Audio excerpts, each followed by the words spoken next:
This is Listen St. Louis with Carol Daniel. When I think about the critical issues facing Black and Brown residents in the St. Louis area, I often ask the questions: how did we get here? What's holding us back? And how do we progress?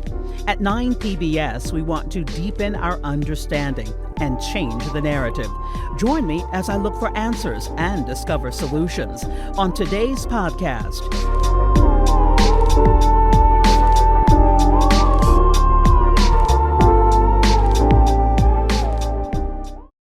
The following episode contains content that may be distressing or triggering to some listeners. We hope this discussion fosters meaningful conversation, reduces stigma, and promotes understanding.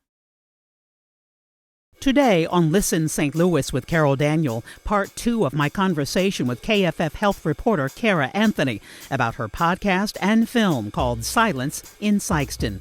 It was a month and a half after Japan launched a surprise attack on Pearl Harbor, bringing the U.S. into World War II, that in Sikeston, a black man was dragged out of jail, tied to the bumper of a car, dragged past black residents, doused with gasoline, and set on fire. For the first time, the FBI investigated, but no one was ever held accountable for Cleo Wright's lynching.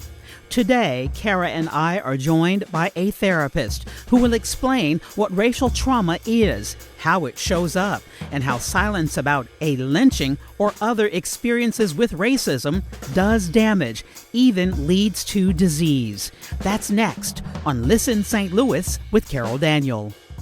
Listen St. Louis with Carol Daniel is supported in part by Midwest Bank Center, the Betsy and Thomas Patterson Foundation, and Orvin and Latrice Kimbrough.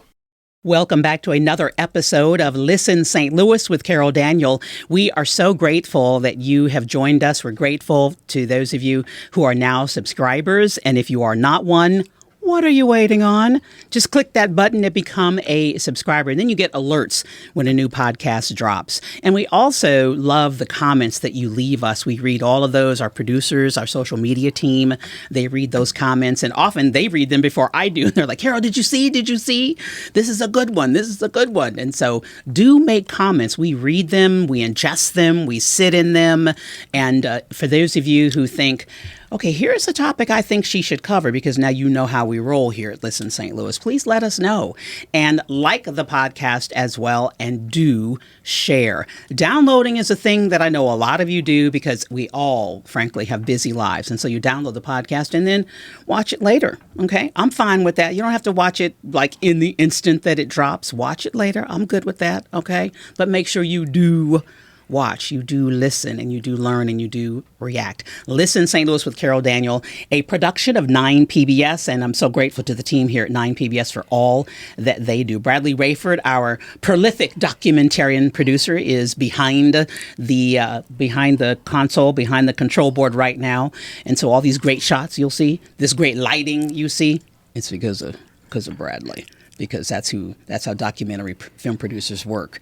And Bradley's all about the lighting. I always say that. Yeah, I love the lighting. Because brown girl, good lighting. Thank you, Bradley. Thank you very much. So we've got a full house today. This is part 2 of our conversation about Silence in Sikeston, a podcast produced by Cara Anthony, health reporter with Kaiser Health News.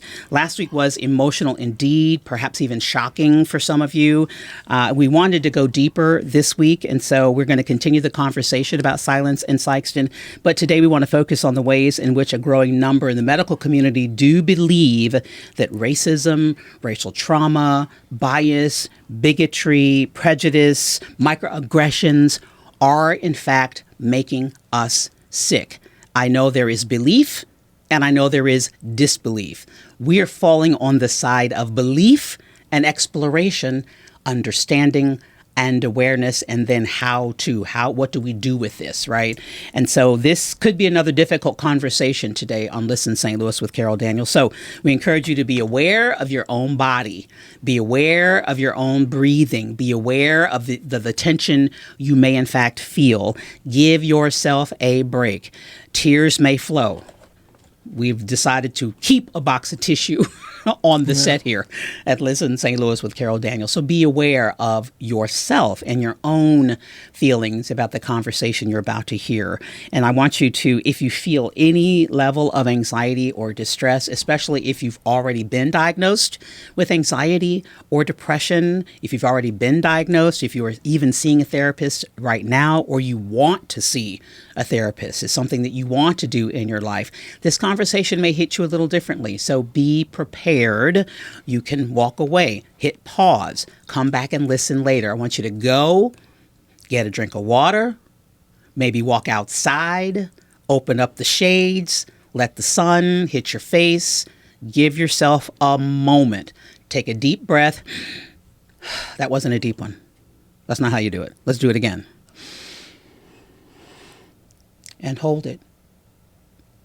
And then let it out. In your nose and out your mouth when you're taking those deep breaths. Okay? Hold it and then blow it out. So we're just going to give ourselves a break on Listen St. Louis every episode. How about that? Because all the conversations that we have can be difficult to digest. So do that. And then if you need to, and I want you to save this number, 988 is the number to call. Someone will answer. It is staffed 24/7. Feel free to call 988 if you are in any kind of emotional distress. Welcome in, ladies. Thank you. So glad to be here. All right. So did I do all right? Yes, great. Thank you very much. We you know who she is. We're going to talk to you in a second, okay? All right. But I want Cara, I want you to come back in and reset the table before we dive into how racism and racial trauma makes us sick. We want to reset the table on the podcast, refresh our memories about what Silence in Sikeston is like. This is work you began 4 years ago during the pandemic when we were all watching. It felt like real time watching George Floyd be murdered by a police officer before our very eyes. And you, with one phone call, uncover this story in Sikeston. Right. Decided to travel about 150 miles south of St. Louis and basically discovered down there that people of Sikeston were living under the weight of what was America's first federally investigated lynching. Had no idea when I made a call to a city clerk, and she said, well, if you want to know about racial trauma, if you want to know about racial violence in Sikeston, Missouri, you should interview my grandmother. And I did. Her name was Mabel Cook. She's since passed, but it went on a 4-year journey to learn more about what people were going through down there, how it was affecting their lives on a daily basis, and how it was affecting generations. It's intergenerational trauma that's being experienced as well in Sikeston and beyond, but it's been focused there for the last 4 years. Because Miss Mabel was 14 and witnessed the lynching. Yeah, it was the lynching of Cleo Wright in 1942. A white mob lynched Cleo Wright, yanked him out of a jail on a Sunday morning, and unfortunately, it was horrific lynching, burned his body alive in front of a crowd of hundreds. And unfortunately, no one talked about it. That's why we started to call the project Silence in Sikeston, because in the first, Carol, I received more no's than I received, okay, you can come into my home or come in to my business to discuss it. I mean, it was just like no after no. And part of it's because it's hard to talk about and people don't know how to talk about it. So I'm grateful for your platform and you having us on here today to discuss it. And people don't, there are those who don't want to talk about it. Yeah, because there's a great deal of shame associated with it. I think most towns would be like to be thought of as an all-American town or city where you can raise your children and where you can have a long and healthy life. And I think they're moving towards that in Sikeston, but that hasn't always been Sikeston's story. And you are a health reporter. And just this morning I thought, we should set the table about what she even does and why this is a part of, because when people think health reporter, they think if you're going to cover the Black community, it's hypertension, it's diabetes, and even gun violence. But that's what we would think would be the topics for a health reporter. How does racism enter in? it weighs so much on our health. You know, that's totally in my purview. I've been a health reporter for KFF Health News for the last 5 years and realized it's like I can't write stories about us, our people, without tackling racism. You know, in 2020, we saw the country erupt for George Floyd. There were protests around the country. And then, you know, shortly after that, the CDC declared racism as a public health issue. And I thought, yeah, we need to cover that too. And again, started making calls and ended up in Sikeston. But yes, racial trauma, racial violence is totally in my purview as a health reporter. Dr. Davis, in the house, can we talk about the vision of your company, Ignite Hope, first of all? Yes. So Ignite Hope was created by 3 Black women who worked in community mental health, large organizations, and we saw gaps in services for people of color. And so we decided it was our time to step away and create this specialized clinic specifically for people of color to work on trauma. So whether it's community violence, individual violence, institutional violence, racial trauma. And so our services are specifically geared towards supporting those populations. Now, you said the word gaps. That would mean there's something over here, and then there's a gap, and then there's something over here. I'm thinking that there's zero. Like there's no something over here. So to talk about how you found there to be gaps. Are there really gaps, or is there there's zero help? Well, gaps are there's either nothing there or very, very little. Okay. And so when you're working in those larger settings, you can be inundated with certain clients, and then you have to meet certain expectations, productivity expectations. And so sometimes those with the greatest need are lost in the shuffle because those who need the most oftentimes don't seek the help. And so if you're not going out there and being proactive to search and support for those individuals, they're left by the wayside. And then those larger institutions are great and they provide support, but when you're looking at Black women who've experienced violence, when you're looking at members of the LGBTQIA plus community of color who aren't getting support, are older individuals who aren't getting support. And so we started to look at what populations are being overlooked, not necessarily intentionally, but maybe due to limited resources, limited access. And then we came together to create access for those specific communities. So we don't turn anyone away, even if you don't have insurance, an ability to pay. We feel like everyone deserves quality, competent, trauma-informed care. We believe that. We had 2 gentlemen on the podcast just recently, and they are the founders of the Village Path. The vision of the Village Path mission is a world where Black men are healing and thriving. And one of them, they both met in graduate school at St. Louis University, and they are both social workers. And one of them said, and I'm asking you this because you're a licensed professional counselor, one of them said one of the moments of racial trauma for him was in class. And his Caucasian colleagues, one of them talked about it was a good thing that neighborhoods are getting whiter. And he thought, if you're going to be one who's going to go into the community as a social worker with inherent bias, stated bias. Yeah, definitely. And I see it as a professor who teaches at a predominantly white institution. I see it all the time in my classes. And I really make an intentional point to say we all have bias. We all make assumptions. If you sit here and tell me right now you don't have them, then you should not be a counselor, right? You should not be in this profession because you are overlooking serious issues that may present with a client and damage irrevocably that therapeutic relationship. Right. And there are so few, particularly men of color, that are counselors and in the field.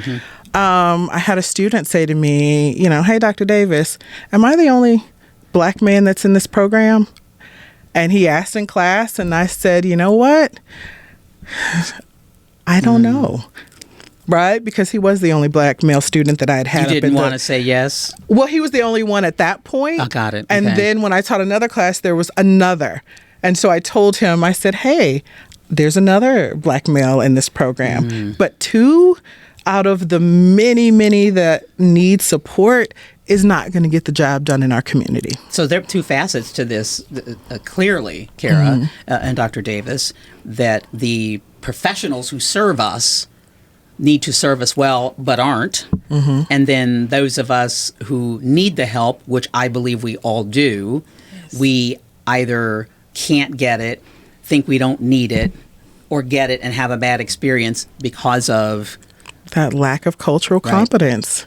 Cultural humility. It's so important. Like, culturally competent care is something that I've written about a lot, Carol. And what Dr. Davis is basically telling us and showing us is that there's a great need, but it can be hard to find. But you just hit up on something called cultural humility in healthcare, which is also really important. So if you can't find that culturally competent doctor, at least we need healthcare professionals, mental health care professionals who are saying, you know what, I don't know everything. I don't understand everything, but I can admit that, and let's still try to find a path forward. You know, I can recognize that there is unconscious bias and that does exist. I mean, it's hard even sometimes to get people to admit that. Right. It's a huge issue, and it's definitely needed in a place like Sikeston. I mean, I can't tell you that enough. I mean, you have people that are walking around that are dealing with the violence that is down there that persists today, but also the history of a lynching. I mean, it's a lot to carry. that no one talked about. So there then is that question. What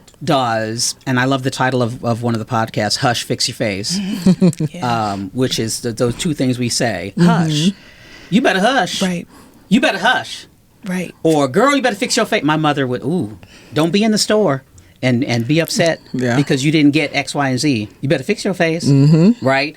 And so what does, Dr. Davis, this passing on of don't talk about it, we don't talk about that, hush, what has that done to us? So it leads us to suffer in silence, right? And not just within our family systems. Systemically, we are often told to shut up, be quiet, right? People don't want to talk about the difficulties that people of color face.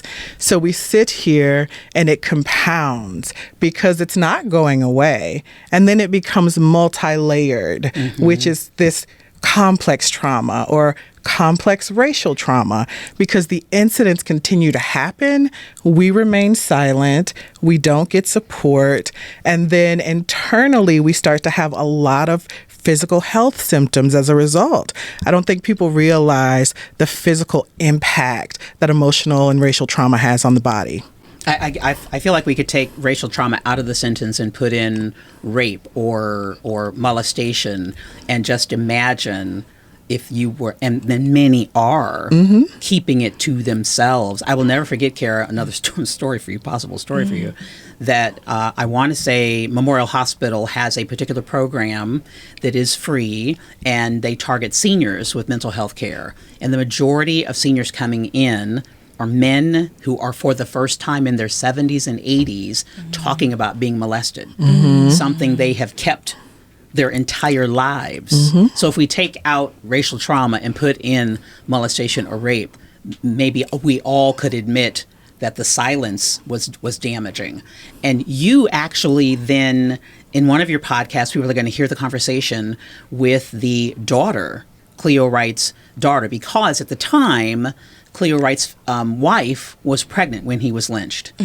Yeah, the impact that losing a parent to violence has on a child, I mean, it's immeasurable, right? I mean, imagine she always wondered who she would have been, who she would have become if she had the opportunity to know who her father was. And have him in her life. Right. Yeah. And we see the same thing happen with when a child loses their parent to police violence, to gun violence. It's the same thing. It's like, who would I have been? And then you see mothers dealing with something called anticipatory stress, this idea of like, now I don't want that to happen to my child or to the next generation. And so, I mean, come on, Carol, you're a mom who is of 2 black boys, or Right. they're men, but yeah. Maybe you don't call it anticipatory stress.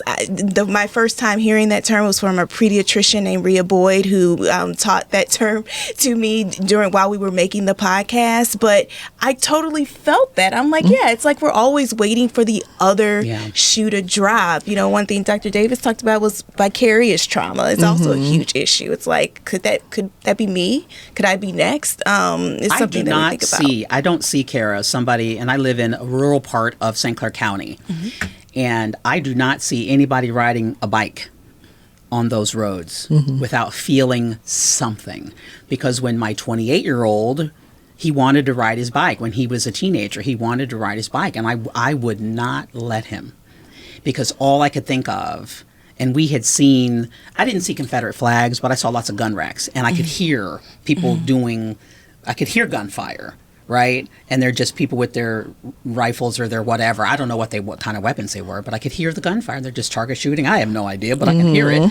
And I just was I just wouldn't let him. And so what did I then pass on to him? Because I restricted his movement, and I didn't, I think I told him why. I don't want anybody to hit you. I don't want anybody to see a black boy on a bike and think, this is my day. I get to take one out.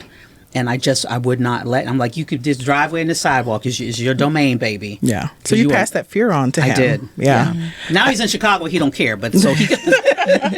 But we do that as parents, particularly Black and brown kids. I have a son, 19 in college. He's living off campus this year, and I am worried regularly because he lives off campus in a community where very few people look like him, and I'm like, what if he's like coming home late at night and someone's looking and saying he's not supposed to be there? It's this perpetual fear that we have. And that does a lot of negative things to our body when we sit in that fear, prolonged fear, for continuous amounts of time. And don't get any help. Don't get any help. We don't utilize our protective factors that we may have in place. And so it just leads to a lot of negative health outcomes. And so when you talked to Cleo Wright's daughter, it's not shocking. It's not shocking that she did not know that he was lynched until she was 13 or 14. And what struck me about that part of the story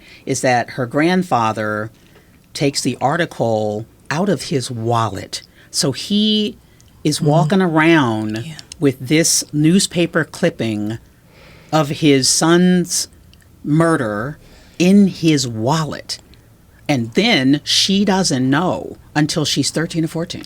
I can imagine that he didn't know what to say or how to say it. I mean, we experienced the same thing in my family. You know, my uncle was killed by the police in West Tennessee in the 1940s. You know, the family tried to cover it up and say that it was a wagon and mule accident because it was just too hurtful to say that he had been killed by police. I imagine Cleo Wright's family, it was just like probably too enormous of a tragedy to say, you know what, he was lynched by a white mob and burned in front of a crowd. Could you imagine that? And then left to burn in front of a church on Sunday during service. How do you even start that conversation? Right. You know, I traveled all the way to Sikeston, Missouri, decided to, while I was there, you know, do all of this reporting until my father said, okay, now let me sit down and tell you about us. I went to... And you found it out. So to be clear, you found this out during this 4-year coverage journey that you were on. You found out about your own history. Exactly. And I mean, that's part of the reason why we're doing this work, hopefully, is to encourage other families, Black families, to have these conversations.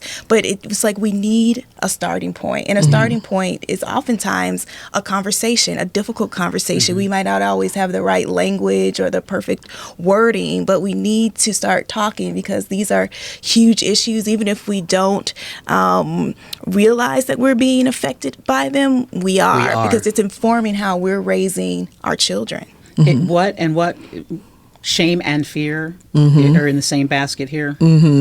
Yep, shame, fear, dialogue, as you were talking about, really is the stepping stone to healing, right? And when we keep our mouths closed and we don't share, the health outcomes worsen for us.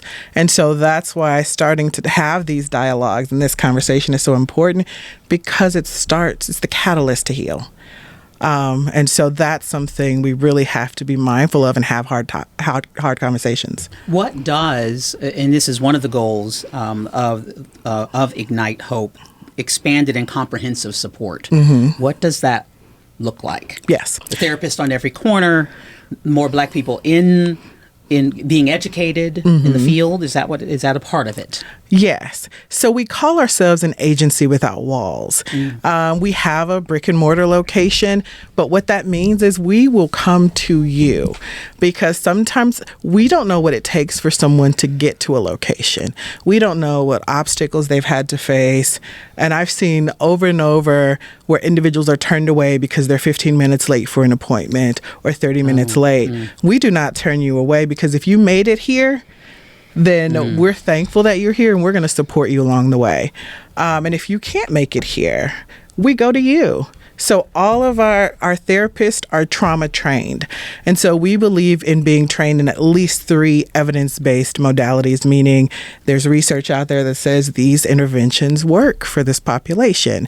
And then we have case managers who are trauma case managers. So they're not just out there, yes, they're helping you find resources, but they're also helping you navigate that trauma that you're dealing with in the community. I wonder if this is a part of the trauma as well, what I'm about to describe, and that is the level of discomfort to talk about intergenerational trauma and racial trauma because the larger community, the majority community, doesn't believe it even is real. Yeah. And in addition to that, in communities of color, homes of color, we're taught to not put our business out there in the streets. We do not go to external sources for support, right? Because then what does that say about my family? Let me just say that I remember hearing from a family member saying, I don't want them knowing my business. Yeah, what goes on in this house stays in this house. I'm like, okay, well, your business is eating you alive. Exactly. So we have to normalize talking and getting support. Like, we have to normalize that. And I don't think that happens enough. And then in the broader, more dominant society, we're looked at as, oh, this doesn't happen, you guys, anymore. You guys are just being dramatic. Right. And so our trauma is invalidated with that. And so there's discomfort when the majority of clinicians don't look like you. Are you comfortable to go and seek that treatment? So we want to make sure that individuals know that there are clinicians out there who look like you, who can connect with some of your lived experiences, but also has that specialized training to support you along the way. This is the boldness, I think, of Kaiser. The name has changed. I keep saying Kaiser. We're KFF Health News. KFF Health News. I want to get it right because we all have bosses. This is a part of the boldness of 9 PBS and of KFF Health News to even talk about these issues and to give them the resource, the space to breathe. This is a whole dedicated podcast to talk about the Black and Brown experience in St. Louis in particular. And so that I just want to shout out leadership, management, who's moving forward unafraid. We're right on mission, with this conversation. It's absolutely necessary. And big shout out to my newsroom, the editors, 9 PBS. There's another component to the project where I wrote an essay and visited a cotton field for the first time in my life, right? And I just called my editor and I was like, this is something I feel like I need to do. And they were like, yeah, go. And in some ways I felt like I needed to return to the scene of the crime because we know that cotton has been weaponized in this country, and our enslaved ancestors, had to work that land and it did not profit us for a very long time, right? But ever, right? But in some ways, I feel like a need to reclaim the land, reclaim the story, find out why did we leave? The Great Migration is like one of the greatest historic stories in the world. Black people left the South, migrated to the Midwest. It's a part of the reason why we're sitting here today in St. Louis, Missouri. Absolutely. My parents are from Mississippi. Right. So are mine. Right. We related, girl. Okay. sorry. I'm sorry. We understand that. Right? We're all related. I mean, this is it's an American story that really needs to be told. And so there's a lot to think about, but it's important for us to look at it head on, even though there's a movement in this country, unfortunately, to erase these stories. I just refuse. I'm just refusing. You're not going to tell me that my history makes you uncomfortable. You're just not going to tell me that. If you are uncomfortable, okay, you go deal with that.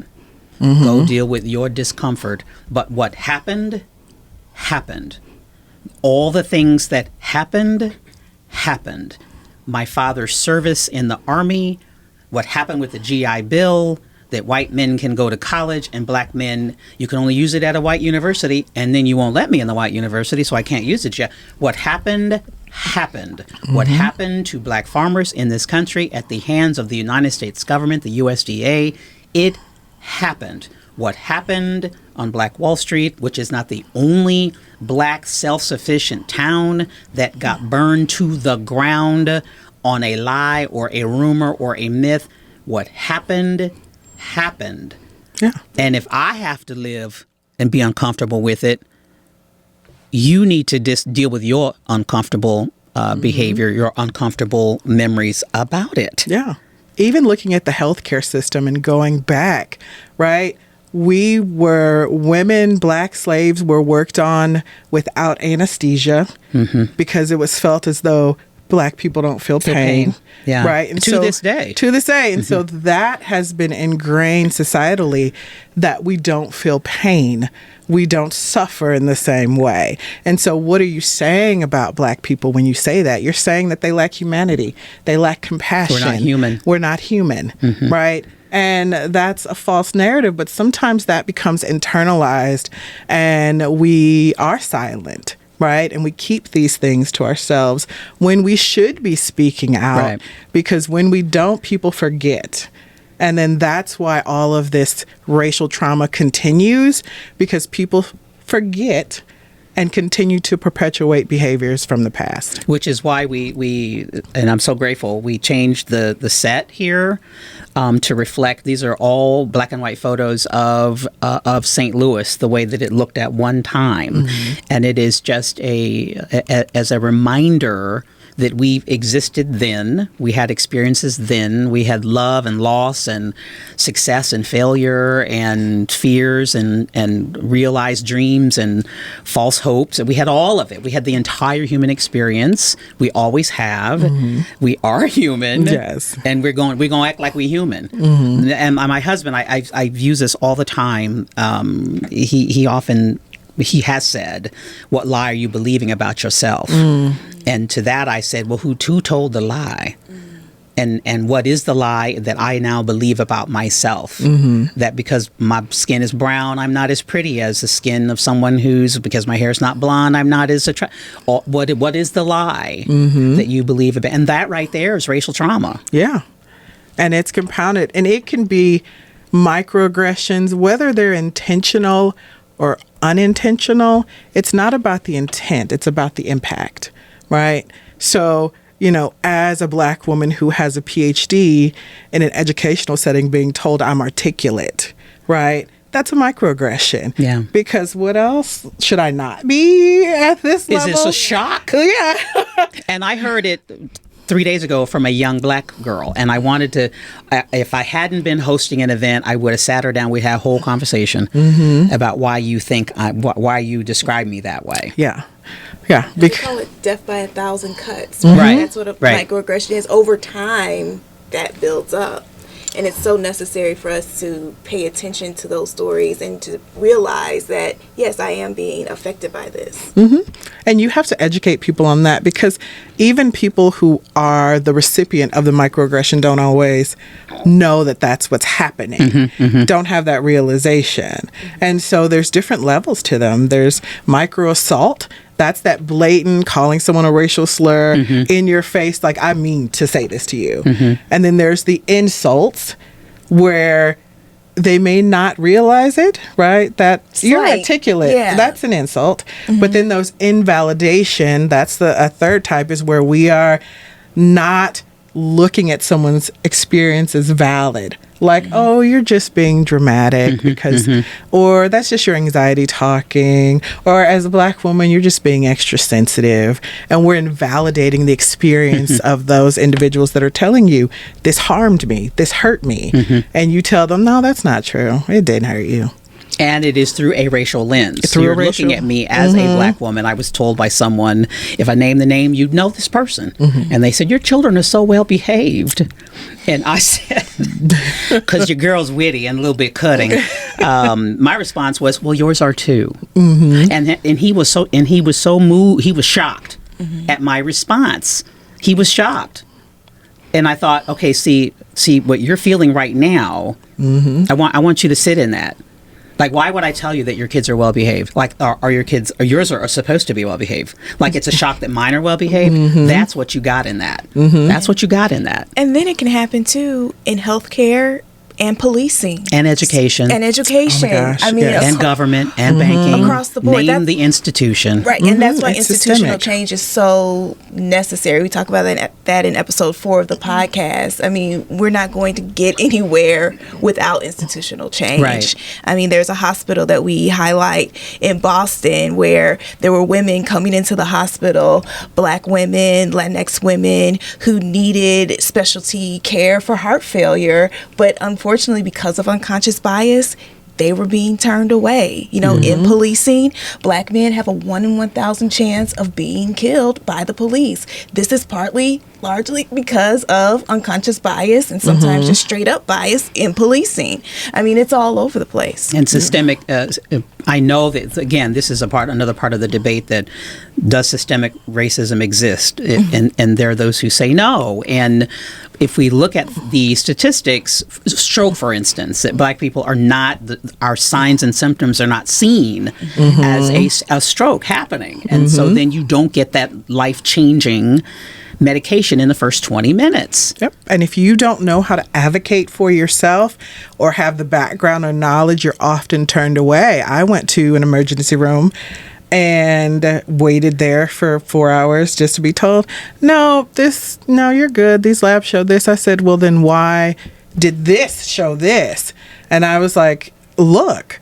And then they acted and continued to support me. But they were ready to turn me away, minimizing my symptomology. And I had to say, no, you're not going to turn me away. You're going to listen and you're going to help me. But how many of us are able to do that or have the background to do that and are often turned away or left there for 8, 9, 10 hours waiting for help because that's the only place that they can go. And then be prepared, everybody, because once we do begin to advocate, now I'm difficult. Yes. The angry Black woman. Now I'm angry. Yeah. You know what? And okay, I'm gonna get a sweatshirt. Angry Black woman walking. So get out the way. I have you brought up going to that cotton field, and I don't want to say you glossed over it, but because there's so much information. You haven't. How many hours of interviews did you do in 4 years? 150 hours of interviews in Sikeston, I mean, 9,000 minutes. 9,000 minutes. That's the figure that stood. 9,000 minutes of interviews. And so I said to Cara before we got started that every sentence in the podcast could be a jumping off point to a whole nother conversation. What that means is it's so rich, right? And so the story and this one sentence of what your mother did when she was picking cotton, as I can't remember her age. And she was about 5 or 6 years old. I mean, she was she an would lay elementary down. school student, right? Describe that. I You had mean- gone to the cotton fields in Sikeston. Right, we visited the cotton field in Sikeston, and my mom just decided to stay in the car. You know, she watched my daughter, who was 5 or 6 at the time, and, you know, enjoyed seeing Lily kind of make the connections and understand, okay, this is where my clothes come from. You know, this is what cotton feels like. My daughter thought it looked like mashed potatoes. So you were like, cotton candy. or cotton candy, Yeah. right? We're like, oh, this is so cute. But then, you know, we get home, and she's like, now let's really talk about what we just did. And I'm just like, okay. You drove all the way back home. We were at home, and I said, you know, Mom, what was your experience like? We went to Sikeston, and she's just like, look, I also was thinking about when I was a little girl and I couldn't go to school because I had to pick cotton, and I was so embarrassed that she would lie face down in the cotton field so that the other children who were on the school bus didn't see her. That conversation alone made me understand why she always emphasized education, timeliness, why she was hard on us. So many things opened up, which is why it's really important for us to have these conversations. I talked to a professor at Penn State that said that these issues have compounded over generations, and so the healing is going to will happen over generations. These things will take time, and that everyone has a piece of the work to do. And so we feel like right now, all of us, this is a piece of the work, a conversation. But my mom laying down, face down in a cotton field at 5 or 6. Yeah, and not being able to go to school. That's why she cringed every time, we would be late, going, me taking my daughter to school, or just like, you have to be on time. It's a privilege to go, let's take this seriously. And we do, my daughter, she's smart. She's a smart girl, but. And you are smart. Thank you. You smart. Yeah, smart women. But no, it's so important. But there are things that I see even now, Carol, like, I have to teach Lily how to learn how to swim. That's one of the things, because in the South, they weren't swimming. There are Black people to this day that still can't swim. And so now I have to learn so that I can teach my daughter. I know you've emphasized swimming. Your kids love to swim. Absolutely. But it's just a for the very same reason. But there's just a long way to go. Health equity is so important. These conversations are just vital and necessary. So I just thought of a phrase. Is this a phrase? Dr. Davis, conversation equity. Oh, I like that. It is now. It is now. Yeah. And that's us we need to have these historic conversations with our elders while you can. And I say while you can because I lost my father a year ago and my mother has dementia. And so it's those from them, or they're siblings. My mother's, all her siblings are gone. But I have cousins, and my father still has, I have aunts and uncles who are still alive. And so have these conversations. Let's achieve conversational equity, historic conversation. I've just added to it. Historical conversational equity. I like it. Let's Yeah. have these conversations. Yeah. My father, I will tell you, Cara, and I only learned this right before he passed, that he dropped out of school in the 8th grade. And his sister to pick cotton, and I think pick cotton because they had a family farm, so it might have been to work the fields on their own property. And his sister would go to school, but she would bring the lesson home to him and teach him. And I thought, 8th grade, 8th grade, 8th grade, and so and did not go back. Yeah. And joined the Army and lied about having a high school diploma and got a GED in the Army. And that's a story that you have to keep telling. Like, we have to keep those stories alive. Yeah, alive. Most definitely. My family, a lot of my family is still in the South, in Mississippi. And I was telling Cara, every time I drive down, I pass a plantation house and slave quarters that are still up. And my family lived on a plantation. It was called Camita Plantation. It's called Camita Road now. But, talking to my mom when she was a teenager, she had to work in the cotton fields to make money for clothes and things. And my grandfather worked in the fields his entire life. And he said every single one of his children had to go to college. It was not an option. Right. So he had 9 children, him and my grandmother. Every single one of them went to college because he knew that struggle. Right. My grandmother picked cotton and made $3 a day. Yeah. Picking cotton. And so, as I was a kid down there playing in cotton fields, and it's just now in adulthood that I was stomping on the spiritual souls of my ancestors. As a child, just running carefree, not really understanding the magnitude of what that land represented. What is wrong with us wanting to understand the magnitude? I think with knowledge comes power, right? And when you have been an oppressed group for so long, when you start to try to take back that power, people become worried and concerned right? And all we're looking for is equity, right? We're not asking for anything above what someone else is getting. We just want equity and the ability to say these experiences happen and they impacted me, and we want to learn and grow from that. You had a conversation in one of the episodes about intergenerational trauma, and there certainly is. Again, there's 2, 3, 4, 5, 6 schools of thought. It is a relatively new phrase, or maybe even area of study, new phrase to our lexicon. Let's explain what it is, because we want to be educated, and why you think perhaps some don't even believe it's true. So when you're looking at intergenerational trauma, people sometimes can call things historical trauma. You're looking at these patterns of traumatic events and experiences that happen throughout generations in the family. So your grandparents experienced that, and then your parents, and then you. And so as it goes along, these experiences don't evaporate, right? We're like sponges, and sometimes we don't realize we're soaking in that pain and that trauma, and we don't realize that it's being expressed in ways that might be unhealthy or negative. And so I think some people are like, oh, that doesn't exist because you haven't had that experience, right? Because you lived from generation to generation of having wealth and things passed down to you. Or safety. We had pain and trauma and difficulty in fighting passed down to us. And so that stays within the body.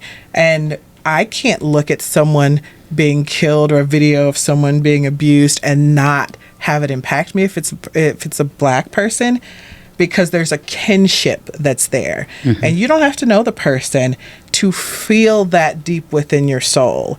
And that's where this kind of historical trauma and this intergenerational trauma happens, because it's like all of us have experienced this. And even I have, to a certain extent, not to the extent of my grandparents or my mom, but I've had my own experiences. And you would think that in this day and age, it would be less, but it's still there. It just seems to be a little bit more insidious now, because you can't necessarily take someone and lynch them in front of a church doing church service, but it's more insidious and more covert, but it still happens. Which is the power of the title of your podcast, Silence in Sikeston, because the silence is a part of the trauma. Oh, absolutely. I mean, it's one of the reasons why I stopped telling my daughter to hush and fix your face. I'm like, that was a sweet conversation. Yeah. Talk about that a little bit. Yeah. I mean, I realized that intergenerational trauma, my mother passed that down to me, possibly because her grandmother said that to her. And my daughter was crying about something. It was big to her and small to me. And I was busy doing the dishes. And I just looked at her and I said, hush, fix your face. And she just looked at me like, what does that mean? What does that even mean? Am I a Lego figure? Right. And then I'm like, what am I saying? And I'm like, here I am getting ready to shut her off, her emotions down as a young elementary school student. You know, she's in her formative years. I actually need her to open her mouth and talk to me and to not fix her face. If something is bothering you, even if it's within our own family, that goes back to like the issue of, you know, what goes on in this house stays in this house. Well, some terrible things can go on in houses. And they should not. Right. Yeah. And we need to talk about them. And so I think that's a part of, like, some people might call it like a generational curse or a generational, you know, traditions, good and bad. Like, we have to start breaking those things so that we can have fruitful conversation and, again, live healthier and happier lives. So Black people can be happy. And so you said to Sweet Lily, y'all made a promise to one another that we would keep talking, that the conversation would continue, that there would never be another time where I told her to hush and fix her face, that's just something that we're not going to carry on. And hopefully if she has children, if that's a choice that she makes, that she wouldn't say that to her kids, because it's not getting us anywhere. It's just masking. It's perpetuating. Yeah, it's just shutting it down, you know, and we actually need to start opening up and having these conversations. And I I have wondered over the years, and certainly being a journalist for 40 years and covering horrible stories, and I remember saying to, in my previous job, saying to the other reporters that I made an announcement that I am no longer going to use the phrase black on black crime in any news stories. You may write it, I am going to take it out. And because I am an anchor, these be the last lips. So I am making that editorial decision. I'm no longer using that because the pathology of that is a lie. I want you to talk about that first. Because there's then this perception that all we do is run around killing each other, right? That crime doesn't happen in other groups. And to be such a small percentage of the overall population, statistically, more crime happens in other groups. And so all of this perpetuates this narrative and this bias that we see in the media that Black individuals are violent, they're dangerous, thugs, right? They can't have anything nice. All they do is destroy their own property. And like this narrative gets repeated over and over time. And that's why we find ourselves in these situations. And a lot of times people are silent because it's like, look how the media portrays me. Right. People think the worst of me. Why would I open up? And there's a vulnerability to sharing pain. And why am I going to give you more ammunition against me? So a lot of people stay silent for a lot of reasons. And so we tie all this together with my husband saying, what lie are you believing? And me saying, okay, well, somebody told that lie initially, and maybe now we do believe it and are acting out of that. And then that sense that there's a pathology in us, which is a lie.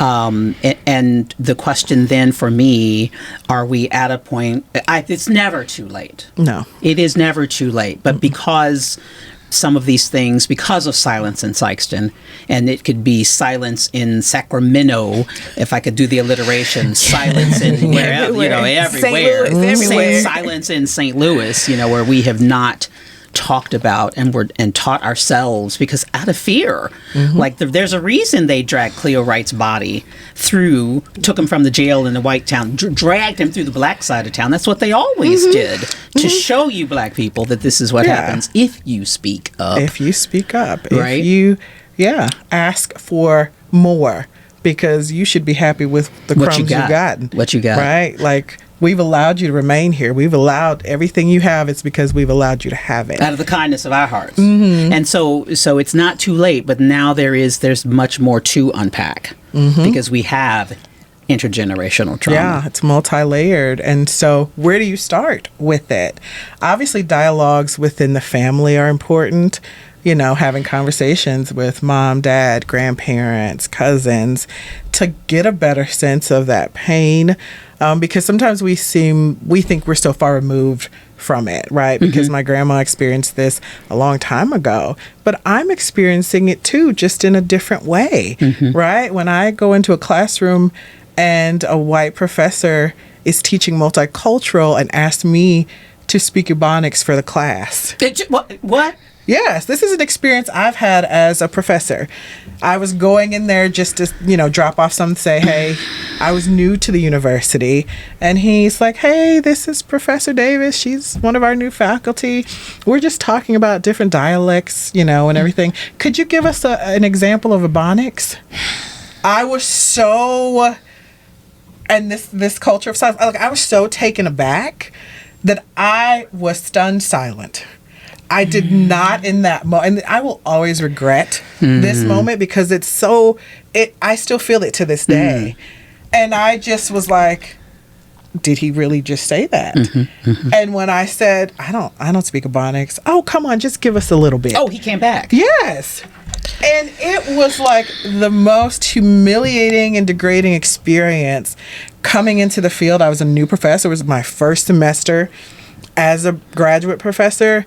And it still sits with me to this day because, yes, I'm not being dragged out, in the street, but all of these students have now witnessed you as the only Black, the only Black professor in this department to speak Ebonics for them. And I'm just like, and I did not trust those around me in the management roles. So I didn't go to them because there was a lack of trust. And it was all like a year later when I was there and built a little more trust, that professor was actually terminated, that I felt comfortable enough to tell them. And they were like, why didn't you tell us before? I said, because I didn't trust you. I didn't trust that I would be supported in this environment. And so these are the things that we have to talk about and openly talk about, because they will sit with us and they will raise our blood pressure and they will cause strokes and sleep deprivation and digestive issues and anxiety and depression. All of these negative health outcomes increase the more traumatic experiences you have and hold on to. Not to mention, they will rob us of possibility. Oh, yeah. And promise. I will never forget reading, and I didn't read the Greater St. Louis Inc. I think it's the 2030 Jobs Plan or title. I think that's a part of the title. That if Black people in St. Louis were creating jobs at the rate of their, and I always say white brothers and sisters, there would be 6,000 creating companies. There would be 6,000 to 7,000 additional companies in St. Louis if we were creating at the same rate, which is about promise, possibility, achievement, or the lack thereof, and the ability to see it. And so not only are we affected health-wise, but our literal success, our ability to achieve is clearly impacted. It's all connected. Yeah. It's all connected. But even when you account for jobs, socioeconomic status, and things like that, Right. Black individuals are denied Say it, right, yeah. those loans and things at a rate much higher than their white counterparts. And so even when you are successful and you have money and you have a great credit score, you're still going to be denied, right? Because there's this systematic oppression that does not want you to elevate to that same level. Yeah. I want to tell you two stories before I let you go, and we could talk. We've got time cards over here. This is how long y'all been talking. I'll tell you a story about my mother. Do not let me forget, who had a moment of clarity in the midst of dementia. But one reason that the Emmy nomination for the show is so touching and humbling for me is because first of all, I'm 62. And I've been a journalist for 40 years, as I mentioned, and I've been in television before, and I have received awards as a newspaper columnist. I've won national awards, and in my radio career, I've won awards. That there was a time, speaking of robbed promise, that I was told by a manager that I will not enter you. I will not enter you because a single anchor show can't win. And I said, well, how do you know that? Unless you enter. And by the way, you tell me in the quiet of your office that I'm the best anchor you have, but you won't enter me.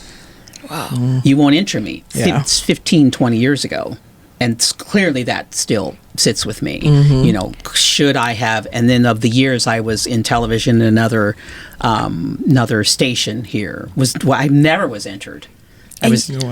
And I don't know. Is that because I'm a little brown girl? Is that because I'm an outspoken brown girl? Is that because I get on your nerves because I'm constantly in your face about stuff? I don't know.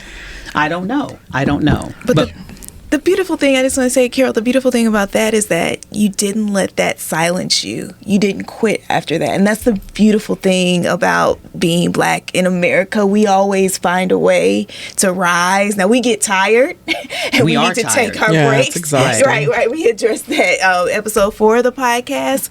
But we continue, we are still here. You are still here. And that's important to acknowledge. I talked to another professor who said something like, Black people didn't crawl up in a ball and die. You know, we are thriving. It's important for us to continue to tell the stories, to keep going, rest when we need to, but to keep pushing because it's so important. Imagine if you had walked away then. We wouldn't be sitting here now. And as a mother, that's everything to me. I mean, you mentioned them swimming. I mean, I was well aware. Do you remember there was the story of, I think it was 6 or 7 or 8 Black siblings who were with Joyce Meyer Ministries, and they went in one after another after the other trying to save the other, and they all drowned. And someone said in my newsroom, I thought all Black people could swim. And I said, well, why why would you?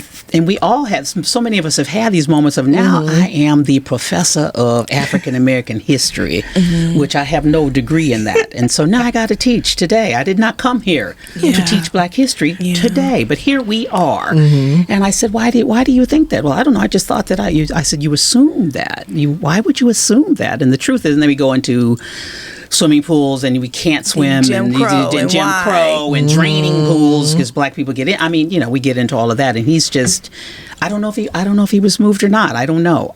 But the notion that you have lead with that kind of assumption about us is the level of ignorance is remarkable to me. It's just remarkable. And so when I had already had my kids by that time, but I knew that was the case. And so I was like, you two will be in this water. You will be comfortable in the water. This is life-saving is what it is. That's health equity. It's health equity. 101. I mean, Right. it's absolutely. Right. Yeah.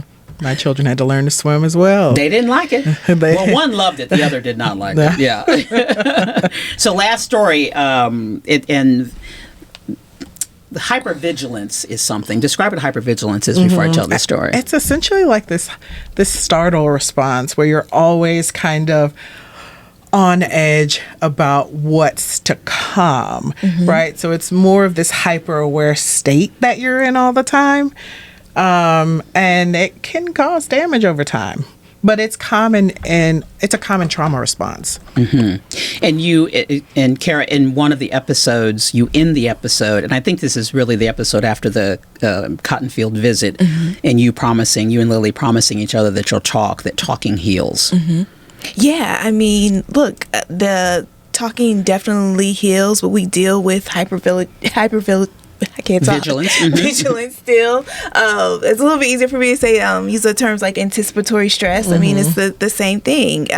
It's really important for us to realize how this is impacting our bodies, how it's impacting our minds, the physical health effects, but also, the mental health effects, and figuring out how to walk in that is really important. And the start of having a conversation is definitely a start, but also encourage people to, see people like Dr. Davis and get that help that you might need, through all of this. Anytime we're having conversations like this, I want people to know that we are the professionals, we're behind the microphones, but it is very important for us to get help. I started seeing a psychiatrist just recently.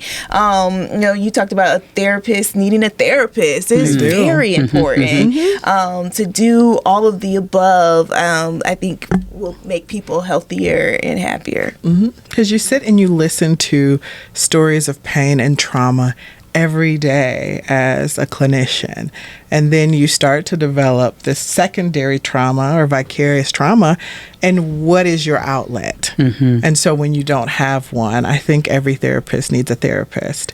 I have a therapist. I encourage that because you also need an outlet. So yes, you can vent to friends, you can have those kind of coping mechanisms, self-care strategies, but really processing those deeper emotions and therapy really, really helps. And before the story about my mom, do you hear a top two? Are there a top two stories, top two issues that you are hearing from clients? A lot of it is violence, right? A set of siblings whose stepmom killed their father and not having, and really struggling, and it happened years prior, and they're still having those effects because they never received that support. And we also get a lot of children who are sexually abused, adults who were sexually abused as children that never got support. And so now they're just coming in as adults to deal with these years and years of layered trauma. It's called complex trauma when you've got these years of layered trauma. And so those are kind of a lot of the things. There's been an increase in the number of individuals coming because of traumatic experiences. I reflected when Cleo Wright's daughter was speaking to you and asking the question, who could she have been had he been in her life? I used to often think who my parents could have been had they not grown up in, I call it Mississippi Burning. If you remember the movie Mississippi Burning, they grew up in Jim Crow South, right? And so their movements were very restricted. They had to be very careful. And so my mother's had dementia for 7 years, I think now, and we're walking and people are coming towards us on the sidewalk, and it's just me and my mom, and they are all white. And I don't think anything of that in the moment, but I'm holding my mother's arm, and I feel her body stiffen, like I feel her back straighten. And now in the seconds, I'm thinking, there's not enough room on the sidewalk for everyone. So who is going to move? And I immediately identify their ages. I don't know exactly, but they're younger than my mother. So ideally, they should move because she's the elder in this whole group. And so my mother, she stiffens, and I felt like she just like barreled through them. And I am thinking, okay, I gotta get ready to fight. I gotta get ready to fight somebody. My mother just didn't knock people off into the street, you know. And so as we pass, they almost like scattered, like they weren't going to move. And I have my mother's arm, and she's almost leading me. So I'm with her, and she barrels through them, and they just like get out of the way. They had to get out of the way because first of all, my mother's not a small woman, right? And so after we pass them, my mother says, and I tell this story because of Silence in Sikeston, because so many of us have parents who grew up in Mississippi burning Jim Crow South, who they didn't tell us anything. And my father served in Vietnam. He did not tell us anything. A lot of people who have family who served in war, you didn't hear all of that. You have no idea the trauma they went through, right? Because they didn't talk about it. So we passed by, and my mother says, I had to get off the sidewalk for them when I was little. I'm not doing it anymore. Yeah. And that was the first time she had ever said anything, ever described in any way the racial societal norms that she had to deal with as a little girl. I had never heard any of it, nor did I ask her. Nor did I ask her. And it's still having a profound effect on her. In dementia, she had a moment of clarity and memory, and in that moment, she took some power. She took some power back, and I didn't know what to say, Cara.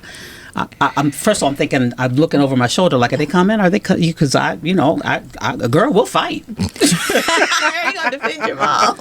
Yeah, bottom line. But right, take the earrings off. But it's a new day and it's a new hour, and people are done and we're tired, and we want something different, and we want change. And I'm sure for that moment, she was also very aware of your presence, and how you her wild were child daughter.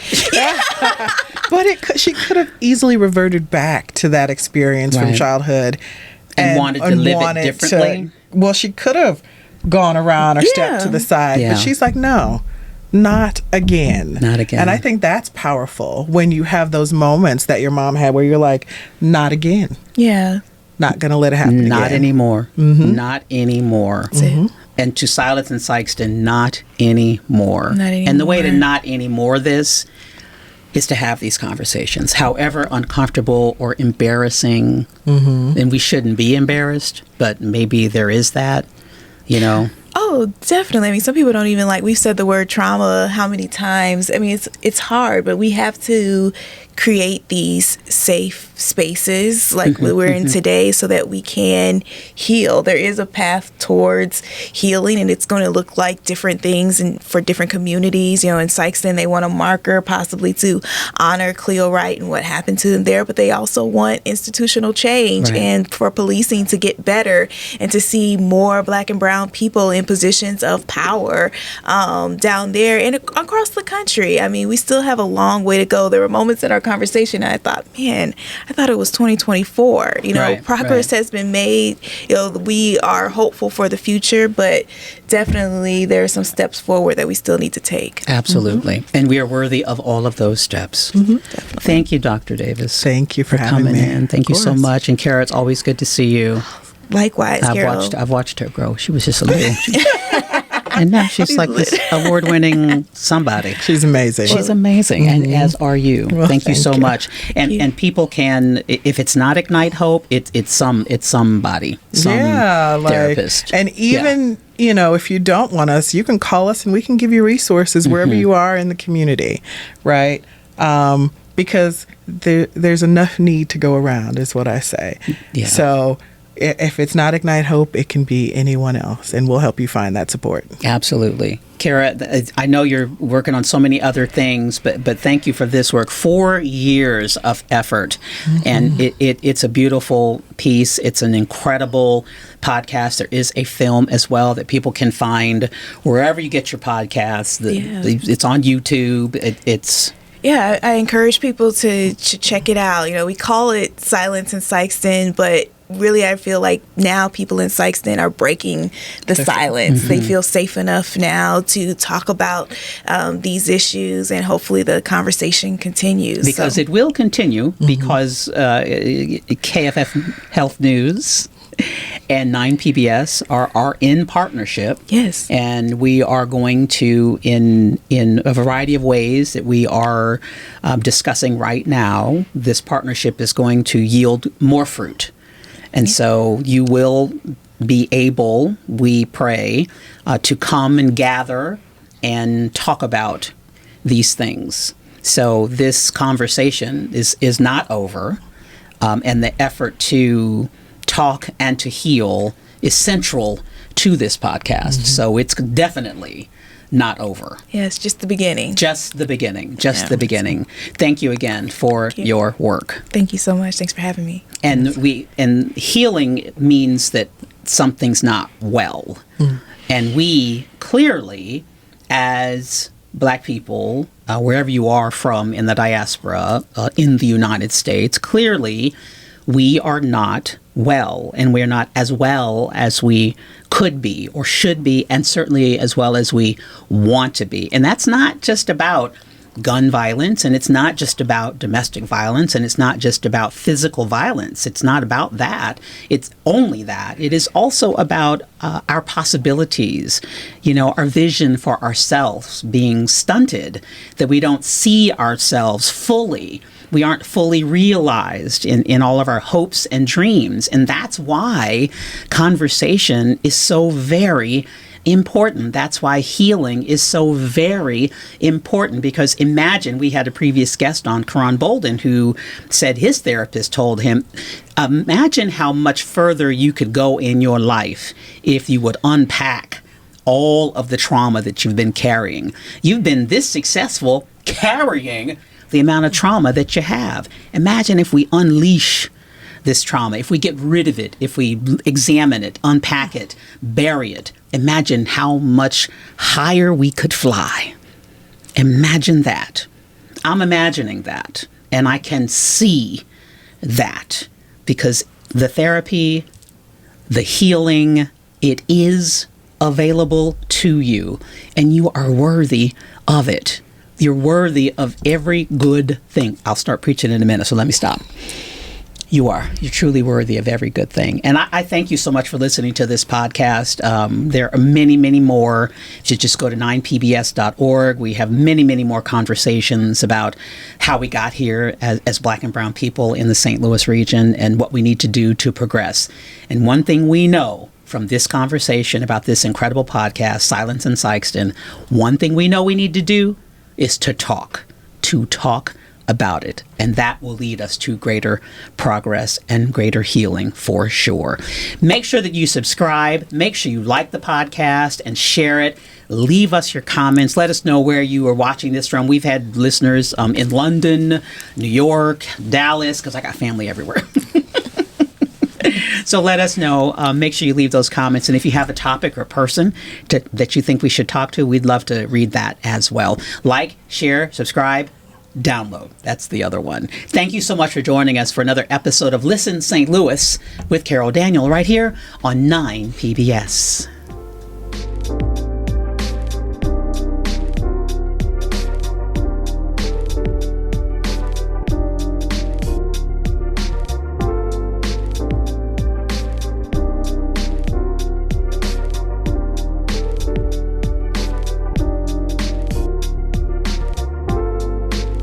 For more information about 9PBS's mental well-being initiative, visit 9pbs.org/mental well-being. Listen St. Louis with Carol Daniel is supported in part by Midwest Bank Center, the Betsy and Thomas Patterson Foundation, and Orvin and Latrice Kimbrough.